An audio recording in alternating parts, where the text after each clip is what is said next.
ஆசிரியர் தினமான இன்று டெல்லியில் நடைபெறும் விழாவில் மத்திய அரசு சார்பில் நல்லாசிரியர் விருது வழங்கப்படுகிறது.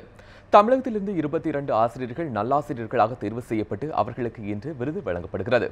அவ்வாறு தமிழகத்திலிருந்து தேர்வு செய்யப்பட்டவர்களில் சிலருடன் எமது செய்தியாளர் ஸ்டீஃபன் மேற்கொண்ட கலந்துரையாடலை இப்போது பார்க்கலாம். மிகவும் மகிழ்ச்சியாக இருக்கிறது. தமிழ்நாட்டிலிருந்து நாங்கள் 22 பேர் மட்டுமே தேர்வு செய்யப்பட்டுள்ளோம். அதிலும் நான் தூத்துக்குடி மாவட்டத்தின் சார்பாக தேர்வு செய்யப்பட்டுள்ளதை நினைத்து எங்களுடைய டிஓ மற்றும் எங்களுடைய கல்வி அலுவலர்களுக்கு எங்களுடைய நன்றியை தெரிவித்துக் கொள்கிறோம். தமிழகத்தை பொறுத்தவரையில் தமிழகத்தில் நீங்கள் ஒரு ஆசிரியராக இருந்து அங்கிருக்கக்கூடிய கல்வி முறைகளை நீங்கள் பார்த்திருக்கிறீர்கள். அதே போன்று மற்ற மாநிலங்களிலும் எப்படி கல்வியானது பயிற்றுவிக்கப்படுகிறது என்பதையும் நீங்கள் பார்த்திருக்கிறீர்கள். அந்த அடிப்படையில் தமிழகத்தில் எது போன்ற ஒரு நடைமுறைகள் கையாளப்பட வேண்டும் கல்வித்துறையை மேம்படுத்துவதற்கு? அனைவருக்கும் வணக்கம். இன்று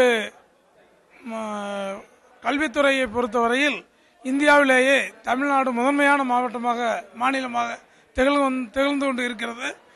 அதே போல மற்ற மாநிலங்களும் பின்பற்றி முதன்மையான மாநிலமாக திகழ வேண்டும். அது செயல்வழி கற்றல் என்ற முறையில் அந்த தமிழகத்திலே சிறந்த முறையில் நடைபெற்றுக் கொண்டு இருக்கிறது.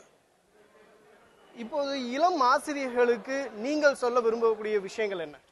அர்ப்பணிப்பு உணர்வு வேண்டும். அவர்களுக்கு நிச்சயமாக அர்ப்பணிப்பு உணர்வை வளர்த்துக் கொள்ள வேண்டும்.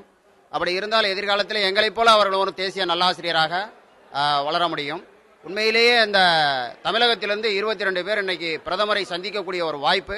அந்த வாய்ப்புக்கு தமிழக அரசுக்கும் மத்திய அரசுக்கும் நன்றியினை தெரிவித்துக் கொள்கின்றோம்.